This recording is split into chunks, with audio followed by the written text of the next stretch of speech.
Students ये exercise 2.5 question number 4।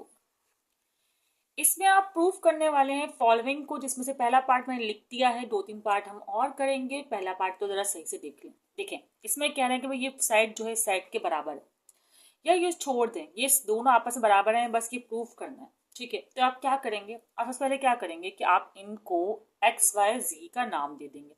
जैसे log B है ना, और ये इसकी बेस है, हम बराबर कर देंगे इसको एक्स के। ठीक है, अब लॉग है ये बेस एम, और ए इसको बराबर कर देंगे वाई के। ठीक है, फिर लॉग है बेस बी, ये लॉग कैसा लिखा है मैंने, और ए इसको बराबर कर देंगे जेड के। ठीक है, अब क्या होगा, अब आप इसको लोगैरिथम फॉर्म में है तो इसको एक्सपोनेंशियल फॉर्म में लाएंगे। एक्सपोनेंशियल फॉर्म क्या होती है, जो ये बेस बी होता है ना लॉग के पास, ये इस तरह बेस बन जाता है। ठीक है, कैपिटल हो जाता है, और जो एक्स होता है इस साइड इज इक्वल टू किस साइड, ये पावर बन जाएगा, और ये एम इज इक्वल टू कि इस साइड आ जाएगा। यहाँ इसको भी चेंज करें, ये बेस एम, फिर ये पावर एंड ये ए। ठीक है, फिर ये बेस बी, ये पावर जेड, और फिर ये ए। ठीक है, इनको आप नाम देने इक्वेशन 1, इक्वेशन 2 एंड 3। ठीक है, अब इनमें देखें आप, ये दोनों इन दोनों इक्वेशन की एक साइड बराबर है। अगर एक साइड बराबर हो तो आप कंपेयरिंग कर सकते हैं। अब आप कीजिए कंपेयरिंग। आप तब तक सॉल्व करिए तब तक ये एक्स वाई जे, मतलब ये X multiply Y is equal to Z ना आ जाए। ठीक है, फिर आप इसको वापसी पुट कर सकते हैं।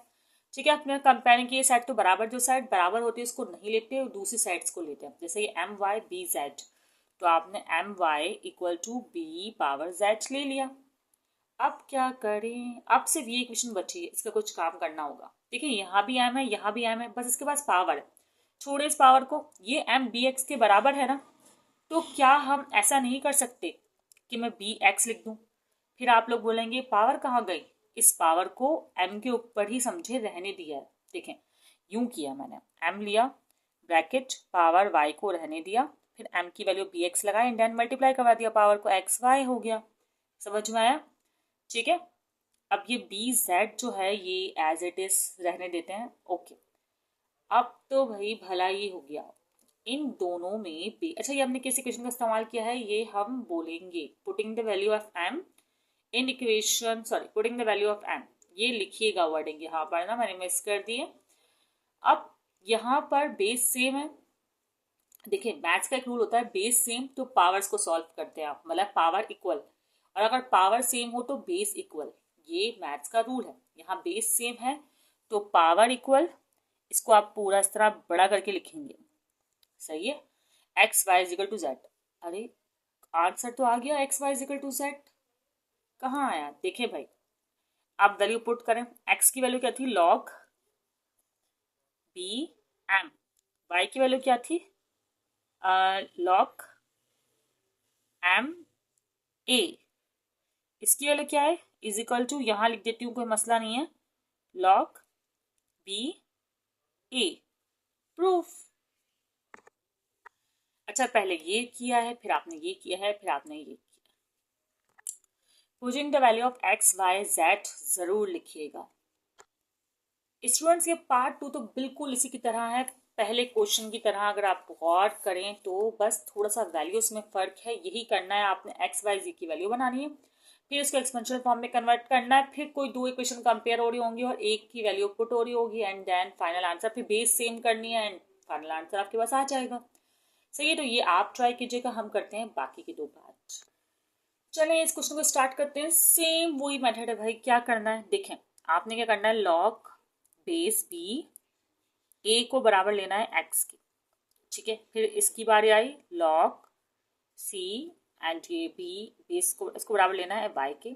फिर आप ये लॉग सी इसको भी लेंगे, ये नहीं कि आप इसे इग्नोर करेंगे। ए हो गया, बी हो गया, अब ये सी वाला जो है, मतलब सॉरी इसके पास सी है, वो आपने करना है log C A is equal to Z. ठीक है, ये काम करने के बाद फिर आपने वही एक्सपोनेंशियल फॉर्म में जाना है। थोड़ा जल्दी करते हैं, exponential form converted into exponential form.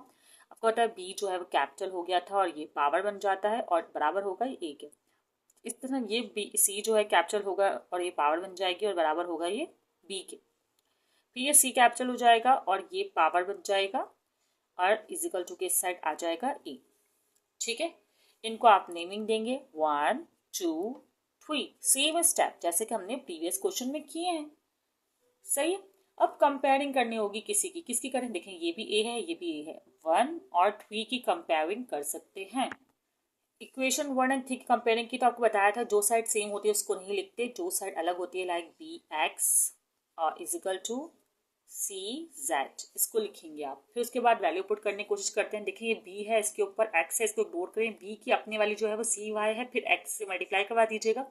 जैसे कैसे बताती हूँ मैं आपको, जैसे कि ये बी है, ठीक है, बी की अपनी वैल्यू है सॉरी क्या है, कहाँ गई थी मैं, ये बी एक्स है, ये बी है, बी की वैल्यू है सी वाई, तो सी लिखे ना यहाँ पर सी लिखें और y और ये वाला x हो जाएगा मल्टीप्लाई। जैसे लास्ट क्वेश्चन में सिखाया था एक्स वाई कर दें, y x नहीं समझ में आ रहा तो नो प्रॉब्लम एक्स वाई, ठीक है, और यहाँ पर c की वैल्यू z।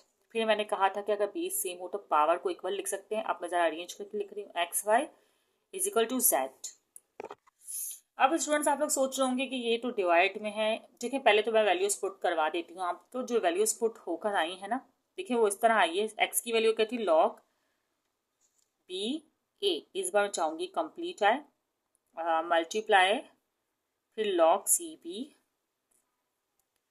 ठीक है, फिर इक्वल किसके आया है, लॉग सी ए। अच्छा अब आपके पास जो था वो इस तरह है कि लॉग सी ए यहाँ है, अगर आप इसको यहाँ डिवाइड में ले जाएंगे तो भी कोई मसला नहीं है 1 करके। अदरवाइज आप ऐसा कर सकते हैं कि इस क्वेश्चन स्टार्ट करने से पहले ही इसको इजिकल टू के इस तरफ ले जाते हो, ये 1 से मल्टीप्लाई हो जाएगा, तो ये इस तरह की फॉर्म में आ जाएगा।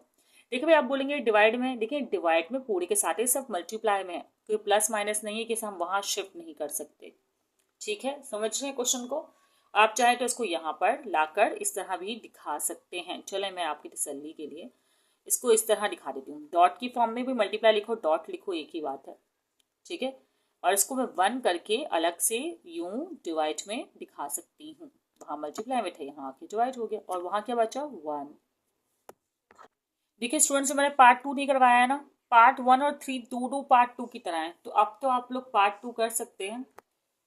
स्टूडेंट्स करते हैं इसको। भाई देखें इसको एक तरीका तो ये है कि आप इसको लीनियर बना दें, मतलब लॉग बी है, ये डिवाइड में वहां जाके क्या हो जाएगा, मल्टीप्लाई हो जाएगा। हर जगह आप लीनियरिटी को कर सकते हैं, ठीक है। तो ये क्या आ गया, log B A is equal to 1। सबसे पहला काम तो आप लोगों ने ये कर लिया। उसके बाद फिर आप लोग वही एक्स वाई की वैल्यूज बनाएंगे। वो क्या होती है भाई, लॉग ए बी बराबर होता है एक्स के, लॉग बी ए को आप बराबर ले लेंगे y के, ठीक है। अब ये दोनों मल्टीप्लाई है, इसको तो बाद में देखेंगे। अब इसको एक्सपोनेंशियल फॉर्म में कन्वर्ट करेंगे। एक्सपोनेंशियल फॉर्म क्या होगी कि ये जो होता है ना लॉग के साथ बेस होती है, उसको आप इस तरह लिखते हैं, इसको सामने पावर कर देते हैं और इज इक्वल टू बी। यही काम आप b के साथ करेंगे, y power is equal to a। अगला स्टेप होता था आप लोग का कंपेयरिंग हर जगह, लेकिन यहाँ पर तो कोई दो साइड सेम ही नहीं है, कंपेयर किसको करेंगे। तो यहाँ पर आप लोग सिर्फ एक ही काम कर सकते हैं, या तो a की वैल्यू को b y यहाँ पुट कर दें, ठीक है, या फिर मतलब कि आप लोगों को वैल्यू पुट करनी है, सही है, या फिर b की वैल्यू को a x यहाँ पुट कर दें, जो आप लोग को सही लग रहा है। अच्छा मैं क्या करूंगी, b की वैल्यू a पावर x जो है वो पुट करूंगी इक्वेशन 2 में। भाई ये इक्वेशन 1 है, ये 2 है, तो मैं कहूंगी putting the value of v from equation 1 इन 2। अब b की वैल्यू है ax, तो आप यहाँ पर ax लिखेंगे और b के साथ जो अपना y था वो तो है ही ना, तो वो मल्टीप्लाई हो जाएगा, ये हो जाएगा xy। तरीका मैंने सिखाया था क्वेश्चन नंबर 1 में, और ये वाला a एज इट इज रहेगा। अब वही बेस सेम है तो पावर इक्वल हो जाती है, xy यहाँ कुछ नहीं है तो 1 है, बात याद रखिएगा। तो ये हो जाएगा xy इज इक्वल टू 1। अब आप पुट कर दें, वर्डिंग लिखना मैं जो बता रही थी बार बार वो मैं यहाँ लिख कर दिखा देती हूँ। Put value of x and y, तो ये x की वैल्यू जो थी वो है log बेस a b, फिर ये मल्टीप्लाई का साइन बनाएं या आप डॉट बनाएं, no problem, log base b a, और ये बराबर किसके है, 1 की। तो जैसा क्वेश्चन था आपने उसको वैसा प्रूफ कर दिया है।